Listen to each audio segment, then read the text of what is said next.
One of my favorite moments of one of our events at the Jane Project was someone had asked something. I don't remember the question because that's not the point.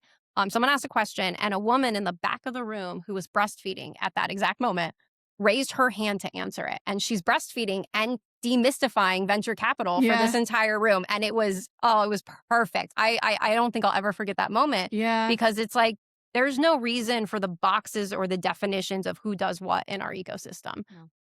Anybody can roll up their sleeves and go find a space and take that seat.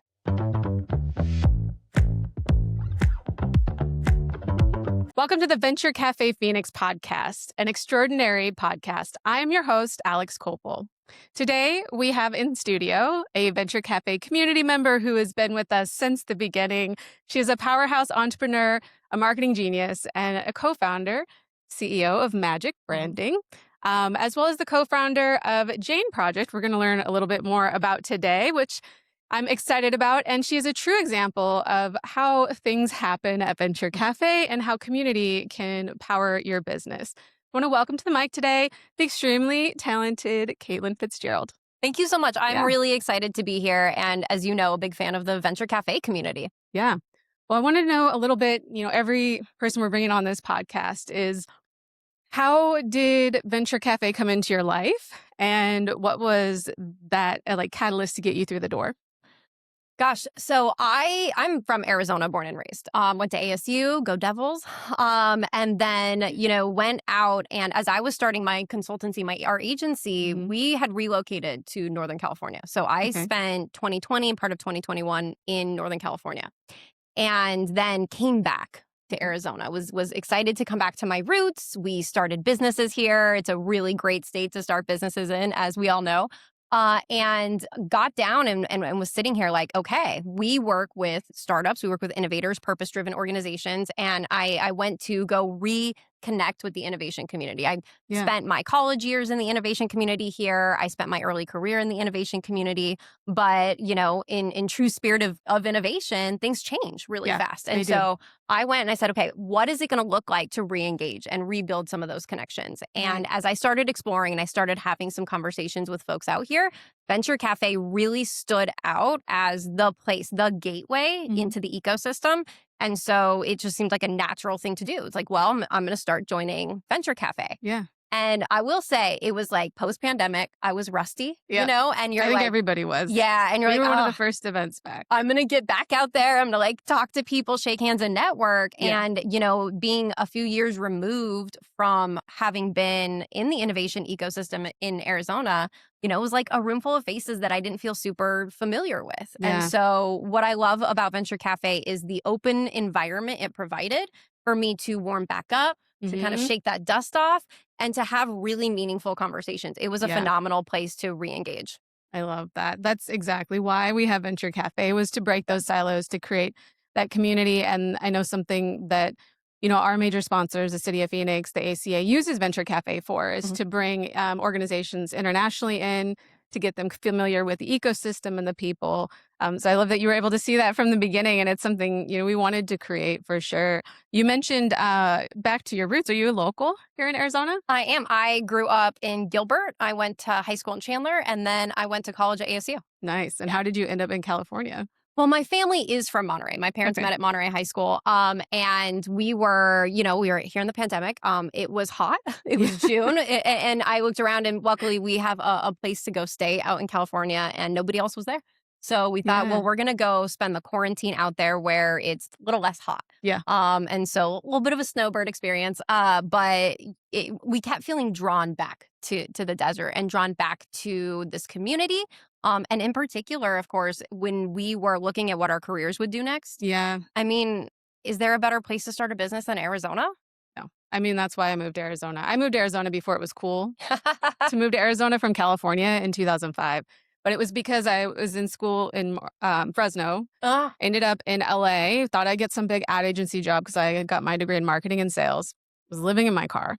And then I realized Phoenix had the most robust job market. mhm. It was a great place for me to start my career because the LA, competition was so fierce. And yeah, I ended up here and stayed here. So I agree. It's a great place. It is. People aren't afraid to throw a little spaghetti at the wall and try some new Yeah. things, which is fun. Absolutely. And I know within the Venture Cafe community, that's something that we try to create that environment to make Venture Cafe a sandbox. Hmm. What were some of the things that you did early on in your business where you were testing things out? Like, what was the original idea and how did that evolve Oh my for gosh. Majic? That's such an interesting question. Because I started out as a solopreneur, Yeah. right? I was doing the thing myself and sort of feeling it out as we went. One of the interesting things about our origin story is that my creative team, the people that I could not imagine building this agency without, were actually sort of my clients' like rival team. And Ooh, so okay. our clients were competitors, Okay. and they knew it, and they sort of wanted both clients. It was funny. We're trying to get their marketing teams to sort of get some dig into the information on each Yeah. other's teams, and sort of like power move across Yeah. teams. And we looked at each other and we were very impressed with each other's work. And we're like, we're not playing this game. And so what we actually did was join forces and create an agency. Yes. And now one of those Yes. competitors has to work with the agency. And so, that was really, it was really like, I'm going to go out, and I was a jack of all trades. I Yeah. worked in a startup building their marketing program. And so when you do that, you wear all the hats, and it Mhm. is a great place to jump into the kind of consulting and advising world from. Yes. But and I was like, well, I'll do the business side and the sales side and strategy, and then I'll bring in a creative team, and then they won't have to worry about any of that. Right. And we'll start bringing in clients left and right like it's 2014. In 2014, the agencies were Yeah. really living the life. They were Like, popping, there yeah. was a lot of conversation around storytelling. People were Yes. investing in their marketing and their brands. And so I had seen that and was like, well, we're going to go do that, Yeah. right? We jumped off without having a client base. I jumped into that world sort of without a parachute. Sounds about right. Yep. And it's been a lot of like trial and error and pivoting and figuring things Yeah. out. I think that you learn so much about what you need to be through trying those things. Absolutely. I don't think we could be where we are today if we hadn't dabbled in a couple industries that failed pretty quickly. Right. If we hadn't hit a couple walls and really realized and Mhm. learned, that's not the type of client for us. We want to go after this. Our personalities, Mhm. we're great with this type of work. And then building the processes to sort of protect those boundaries. One of the things that we started out with very early on was a little bit of a self-righteous chip on our shoulder about Okay. agency life. I had come from the in-house side of working with agencies, right? And Yeah. so I had experienced some of the brand side of the frustrating dynamic that can Mhm. exist between a brand and an agency. And so I was like, oh, all the agencies, they're doing this and this and this and this. And I never really slowed down to understand why. Oh, okay. And so in building the Yeah. agency, we really learned why Yeah. those things exist. Now we're not going to go take those same practices because we want to build a different dynamic. We want to challenge that dynamic between Yep. an agency and a business, and clean it up and make it healthy again. But I think we had to try all those other things Mhm. to learn why agencies had built the boundaries the way they did in order to Yes. sort of rewrite what it looked like to build a healthy dynamic. And so what is that? What is your unique identifier and how are you setting yourself up different than traditional agencies? Well, there's a few things that we do differently that I think are really important. One, when I get, and I will say this is an oversimplification of the marketing Yes. world, but when I need to break it down really cleanly, I look at marketing sort of in two camps. Mhm. One side sees marketing as something to hack, a numbers game. You're going Okay. to 10x your Yep. revenue and do this, this, and this. And the other side sees marketing as building relationships with your audience. Yes. It is foundational. It creates infrastructure. It builds a long-term loyalty over time that a business can truly grow with in a healthy way. Yes. And so we want to go build, and we build relationships. And we took a while to really understand what differentiated us against other agencies that made big claims. Mhm. I was never comfortable making those big claims because I understand the many, many factors that lead to somebody learning about you and deciding to purchase from you. Yes. Instead, we're going to build that like the unique mosaic for your brand, for your audience and Yep. your community.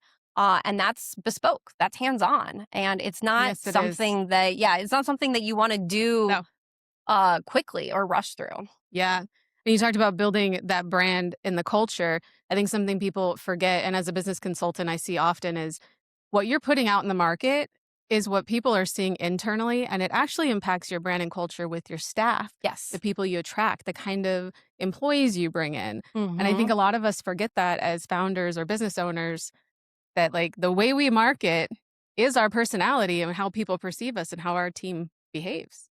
And it's not about us. No, And we think it is, right? Because we're the it's not. founder and we're doing the blood, sweat, and tears thing. But when we can realize that it's not exactly about us and Yeah. we can reposition about what the client needs, suddenly you're in a position of empowering your team, Yes. empowering the brand, things get healthier. But I see far too often that failure point between an agency and a brand actually being a leader's inability to step back and let the magic Mm, happen. And as much as people don't want to hear it's that, so hard. it is hard. And it's vulnerable, right? Like, Oh, it is. I mean, you almost need to hire an agency and a therapist at Yeah. the same time because it is a Yes. very emotional journey when you've given so much and you're so committed. It's so true. So with Elemental Business, my company that is the contractor for Venture Cafe, we work with small businesses to help get the owner out of the operator mindset. Hmm. And then we come in with events and like grow their business crazy. But we can't do events unless that infrastructure is there. Right. And we find so many of these small businesses, like the owners holding on to everything. One, because they don't know how to let go. Two, because they don't have the systems or the support. They don't have the time to build the Hmm. systems. And they also just like, when you give it to somebody else and that brand and that clarity hasn't been given, you're like, no, they didn't do it right. They didn't do it right. Yeah. So it's like an internal marketing campaign that you have to create before you can go outside of your space. Yeah. And it's so hard because you're trying to build something you don't know what it is. And that's Yeah. what's so interesting about being in the innovation space is that everything is new. You're Yeah. building the plane, you're flying the plane, and often tearing the plane apart at the Yeah. same time because you're like, oh, that didn't work. And something I find very interesting and compelling about Venture Cafe and the role that it plays, not just in connecting dots and people, but also in how it can influence our innovation culture and inside the innovation culture of our companies here, Yes. right? Yes. At the heart of building successful operations and successful marketing is trust.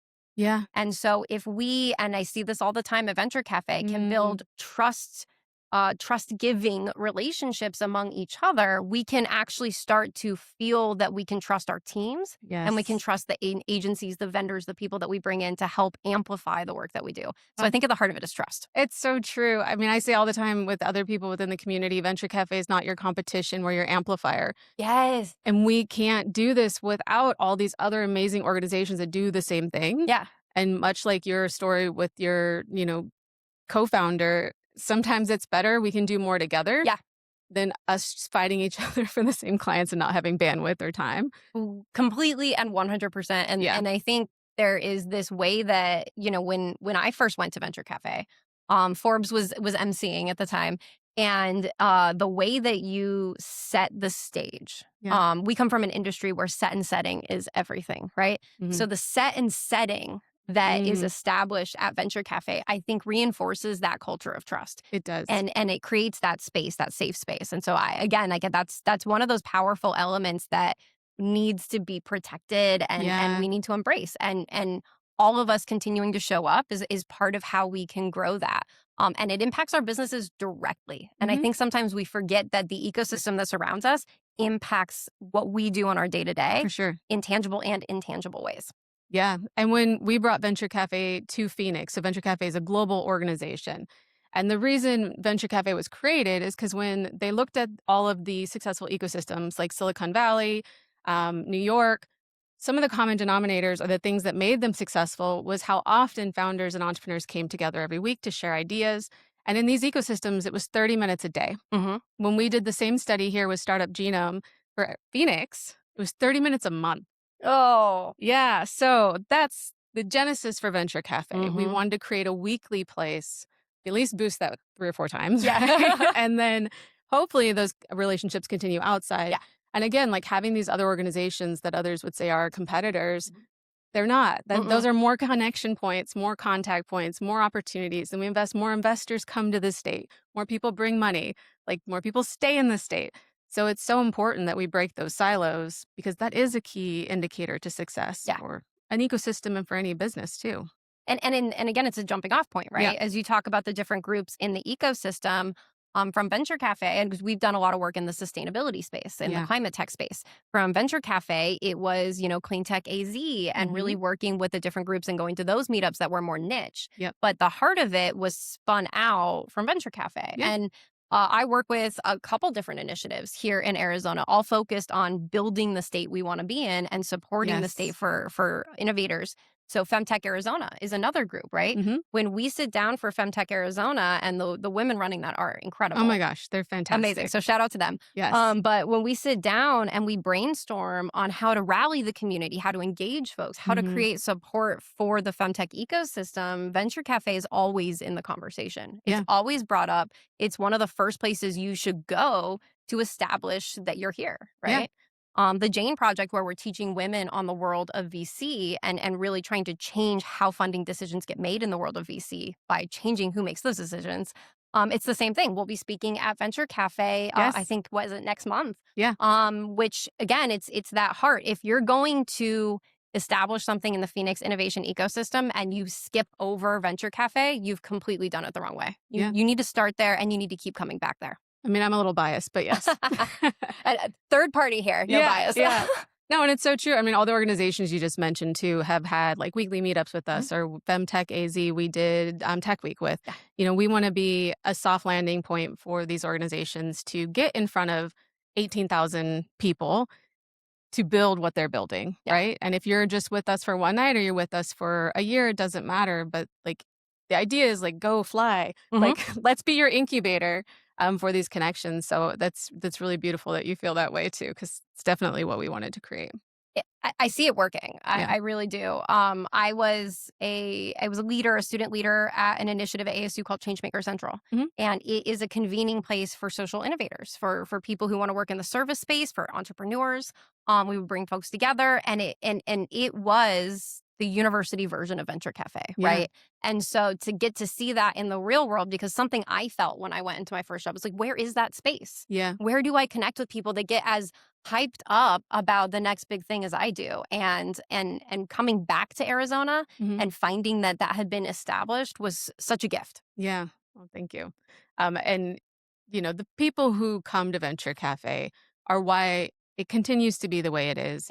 They're all collaborators. They're all interested in growing the ecosystem. They all want success for everyone. That's a very giving community.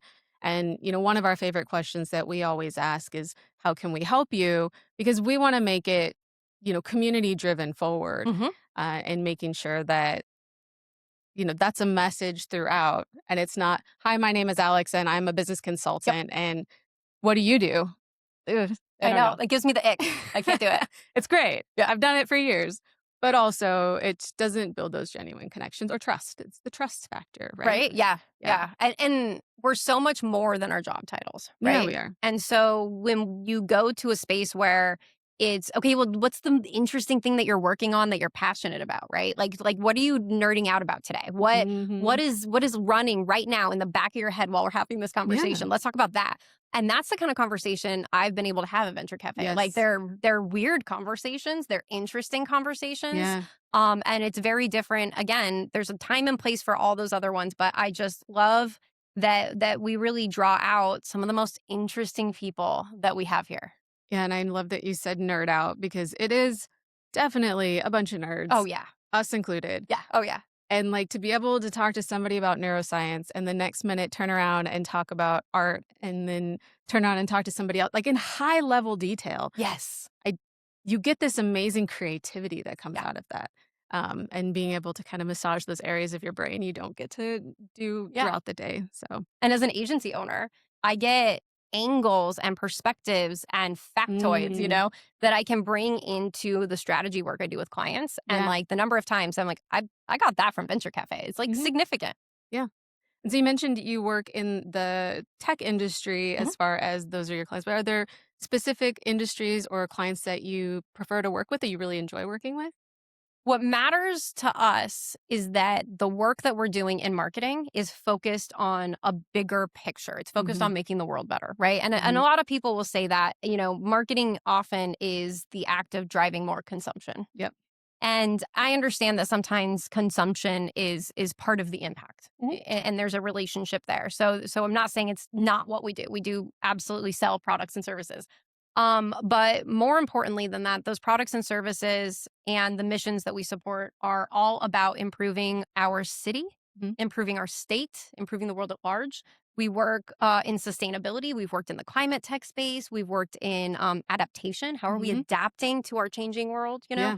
We were just talking about how hot it is in Yeah, France. I we mean, were. what an opportunity for innovation, right? Yes. And so we work in that space often. We also work with nonprofits, right? Because something that is very real about the nonprofit space is that, especially as the funding landscape for everybody has changed so much in the Yeah, it last has. 5-6 years. Yes. Nonprofits are having to change how they compete with other nonprofits to fund their mission, right? Yeah.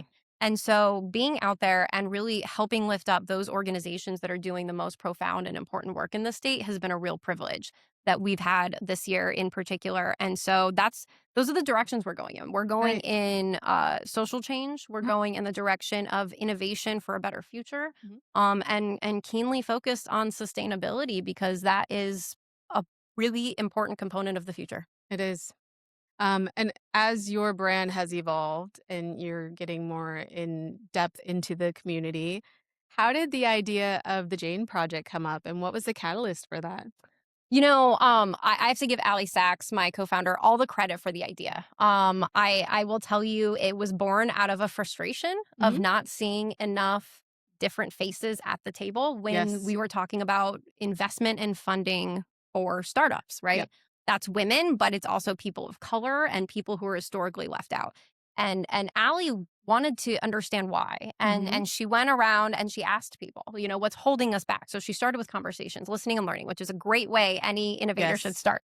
Do your due diligence. Exactly. Yeah. What else is out there? And am I actually getting at the heart of it? And demystifying VC was a big part of it. It was like this big word. It's kind of intimidating. We don't feel Yeah. comfortable.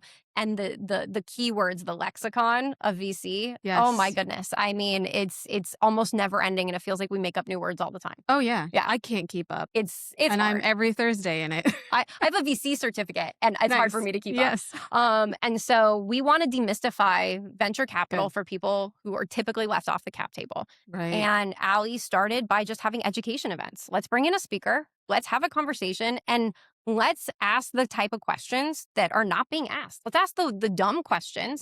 There are no dumb questions, but let's ask the ones we feel are dumb. And let's ask the hard questions. Yeah. And what's cool is that we see women raising their hand, and then other women in the group answering their questions. Ooh. One of my favorite moments of one of our events at the Jane Project was someone had asked something. I don't remember the question because that's not the point.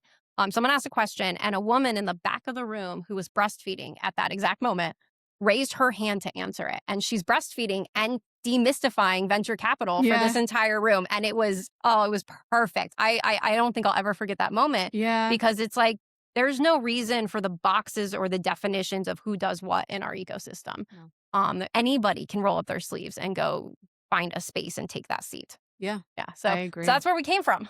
I'm so excited because this is a long-standing conversation with the state and the different cities and Venture Cafe is how do we get, more investors? How do we teach our ecosystem to how to approach investors? Like you have to build relationships. They're investing in you as a person and your tenacity and your ideas. Yeah. Yes, they're investing in your idea. And then also like your idea has to make sense to generate revenue for them to invest in it.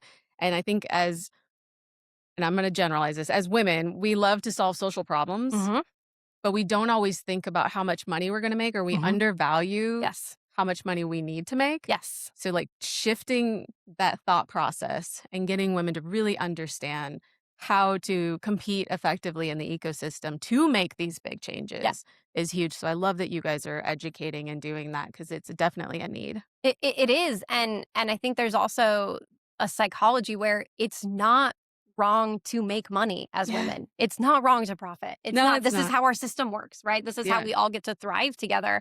One of my favorite financial influencers, Tori Dunlap, talks a lot about money and having those resources as being a powerful tool for supporting your community, for supporting the people around you, for supporting the things that need resources and support. It's not about me. It's about, okay, how do I grab some of the resources my community needs so that I can help distribute them? And that's also at the core. I mean, if you think about what happens when we shift money towards where it goes today to some issues like global education, to issues that are social issues, but then we build it in a financially viable way for the system that we all live and work under. I mean, the possibilities are endless. Something that's been actually a learning I have from Venture Cafe, talking to all the different innovators over in the climate space, is that we have the solutions. Yes. We have them. Yep. We have innovators. There are really smart people working on this, right? Wildly successful things that would change the world. Oh my gosh. And they would impact us in really big ways immediately, right?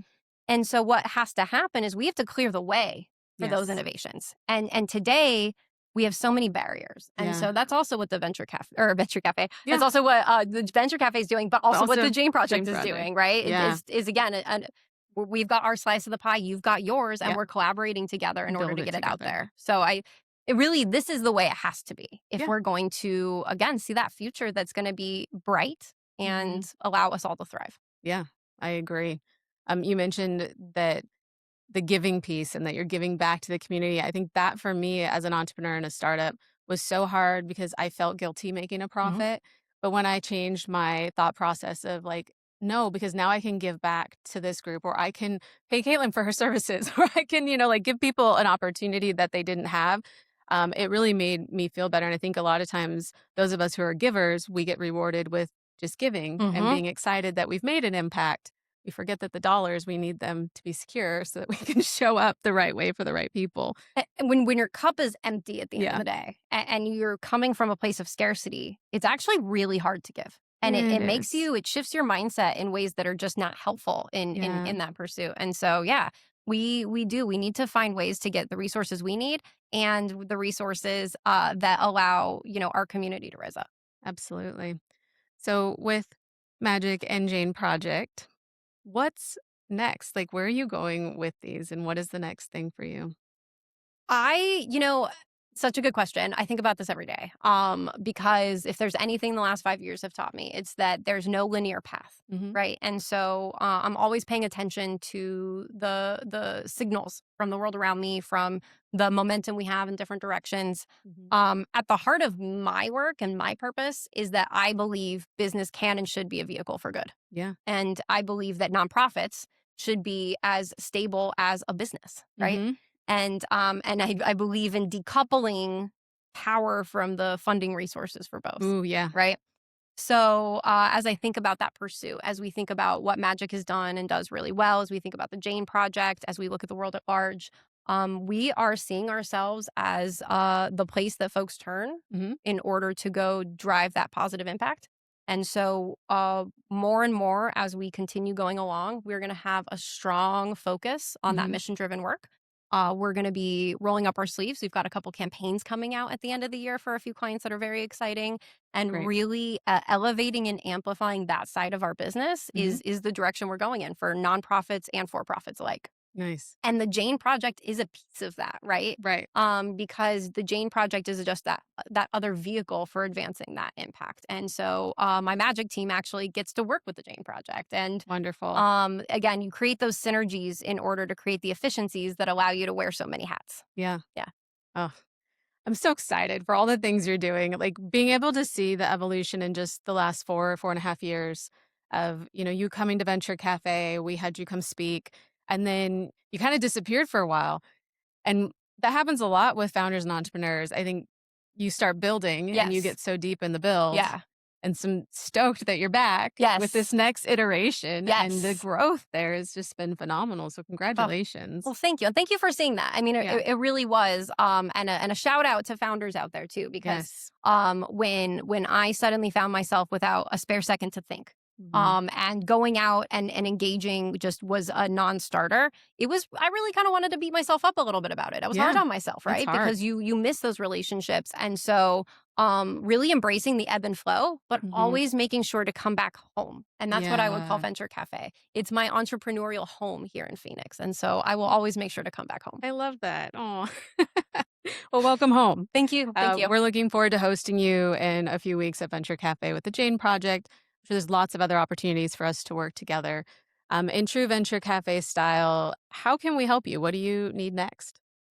I'm going to say in true Majic style that what we need Venture Cafe to do is we need you to continue to do the work that you're doing to support the innovators that we want to support. So continuing on and being willing to go through the ebbs and flows. I know it Yeah. can be a grind, I'm sure. It is. And we get to see the finished product of Venture Yeah. Cafe, but behind the scenes, I can only imagine that it's hard, it's messy, it's uncertain, I'm sure at times. Yes. So thank you for doing that. Thank you. And what we need is for you to just keep doing that work. Thank you for recognizing that. Always. We try to hide it, but it's true. I know too much to You do. We'll talk about ignore that. Well, at the end of our podcast, we usually do a couple rapid fire questions. So I'm Okay. going to ask you a few things Fun. really quick. You give me a short answer, maybe 1 or 2 words here. But let's see. As a Venture Cafe community member, Mhm.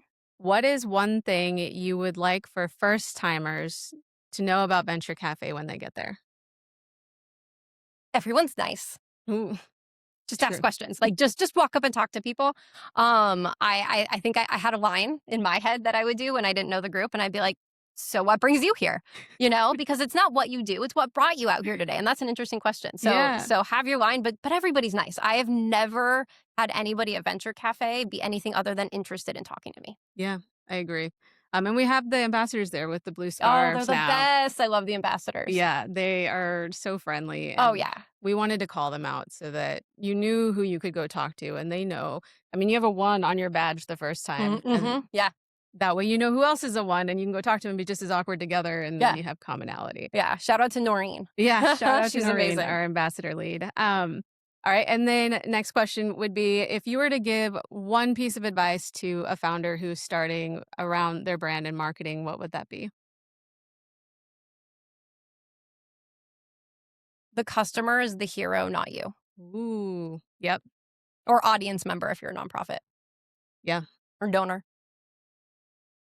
And then where do you see, in one word, the Arizona ecosystem going? Amplified. Yes. And that was really hard. Yeah, I mean, there's so many words. There's so many words. But you I could think use. that sums up all the efforts I see happening. All right, so last question. If there was an individual that you could have lunch with and pick their brain, live or dead or a fantasy world, who would that be and why?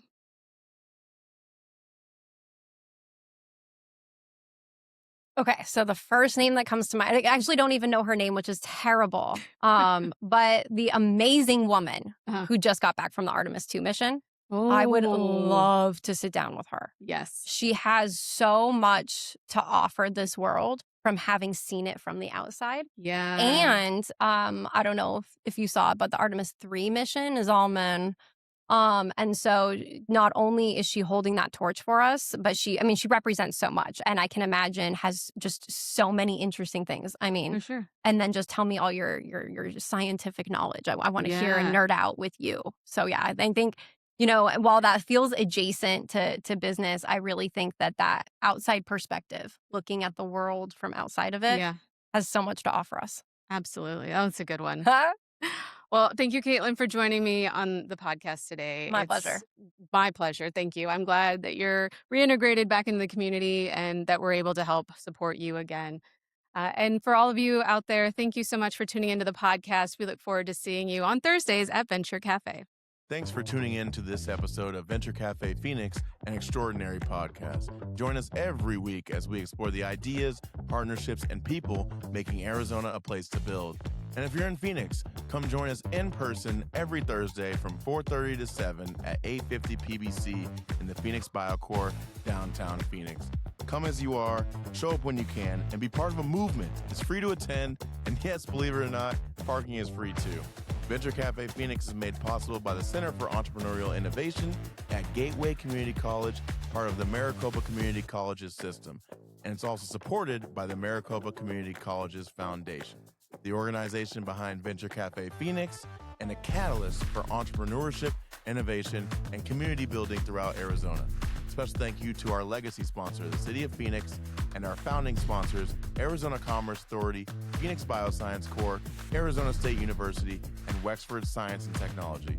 If you'd like to help us continue these conversations and help keep them ad-free and available to all, you can make a contribution at mccc, that's 3Cs, df.org/donate. Select Other, enter Venture Cafe Phoenix, and if you'd like to support on an ongoing basis, check the box, make this a recurring gift. This podcast is powered by Extraordinary Podcast Network, the network for thought leaders. Learn more about Extraordinary at joinextraordinary.com. Recorded in the Extraordinary studio at Cul-de-sac, America's first purpose-built car-free neighborhood. Until next time, keep building, connecting, and innovating, and we'll see you at Venture Cafe Phoenix.